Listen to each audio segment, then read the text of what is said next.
Welcome. So we're going to talk about what is cryptography. So kind of the basic idea of what this class is going to cover. This is like an intro overview of what exactly is this topic area. So let's talk a little bit. I'm going to just give you an overview of what is cryptography, a little bit of historical background, not a ton, um, different types of cryptography that are available. We'll talk about some key concepts within that, some applications, and some future trends and challenges that still lie ahead. So, what is cryptography? Cryptography is, by definition, the study of securing communication, the end. So, how do we do that? It actually involves a lot of math and it's been around for a long time. They've been trying to look at ways to protect the sensitive information. But there's also, if I send a secret message, how do I know that the person on the other side is actually who they say they are? There's a lot of different things to really look into. So historically, there's some things called a Caesar cipher, which is ancient. Many of you have actually played with Caesar ciphers before. We'll talk about those. In World War II, the Enigma machine, that's what this is a picture of. This is a picture of the Enigma machine, was one of those other ways to create a really interesting thing. And if you actually look on this, there are three wheels. Each one has up is from 1 to 26. And so in other words, it sends B to another letter by kind of actually twisting. It's kind of this really weird formula. And that's what made it kind of complex. In modern cryptography, since that time, as computers have allowed us to compute things a little bit faster, we've had to develop a lot of different techniques. Most of these are actually since the 70s, and there's a lot more even recently. So in cryptography, typically there's two main areas that we talk about: symmetric and asymmetric cryptography. Symmetric cryptography is where there's like, let's say there's a key, a keyword. Well, in symmetric, if you and I are in symmetric cryptography, and again, we'll go in more depth on these topics later, you and I would already have the word established, and then we just communicate using that magic word or magic formula. This is what DES and AES actually use. So in your computer, it is symmetric cryptography when it encrypts things on your personal computer for you, because well, your computer is talking to itself, so it knows how to do that.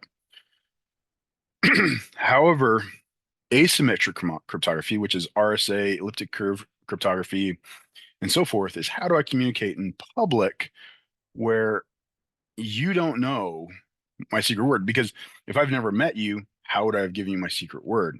So there's actually a way that I can actually have a public key and something private, and then we're going to use those, which gets us to our key concepts. Pun 100% intended. So the key things we're going to talk about in this class are what are encryption and decryption, and how do we do them in the different methodologies? Because there's a lot of different strategies. What are the keys? And this is the key to the entire thing, is how do we encrypt it? So we need some special mathematical formula that will actually lock and unlock things. And these have to be super powerful and rare, and they pose a massive challenge. We'll also talk about digital signatures. That is, how do I sign something so someone knows that the message is actually coming from me and not someone else who's hijacked it. And something we're not going to get into much, but is a key concept in cryptography is hashing. Hashing is a very interesting process of encrypting and compressing data. There's a lot of really fun and cool aspects of it. So some major applications obviously are secure communication. And now there's online banking. You've all have done some kind of online banking or e-commerce. Those are not possible without all the different encryption techniques we have out there. VPNs. And again, digital signatures come up because this is a major part of our thing.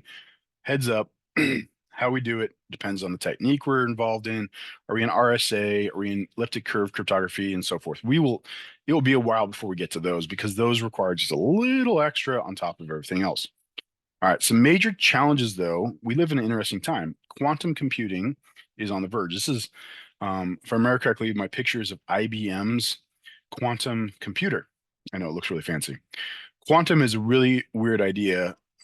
Essentially, you have bits, but a qubit can be both 0, 1, or both.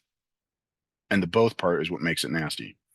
So, quantum computing opens up a whole new field because essentially a lot of the strategies we have right now, if you try brute forcing it, it's going to take you years to crack them, or at minimum months. Well, that gives someone plenty of time to change their keys and, in essence, thwart you. Quantum computing is speeding up that process dramatically and can crush things that before were virtually impossible to do with modern computers. With a quantum computer, we can now do it almost instantaneously. So some of the brute force is here.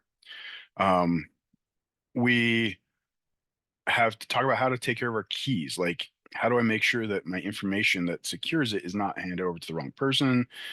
We can talk about crypto analysis. That's actually how the process of trying to encrypt someone else's thing. And also, security is great, but if it makes it so that the process is just not really feasible, that's not good. So we have all these areas that we're trying to balance, and we're going to talk about a lot of them. Like whenever we talk about a different technique, so for instance, RSA, we're going to talk about how do we manage the keys? How would someone attack this particular cipher?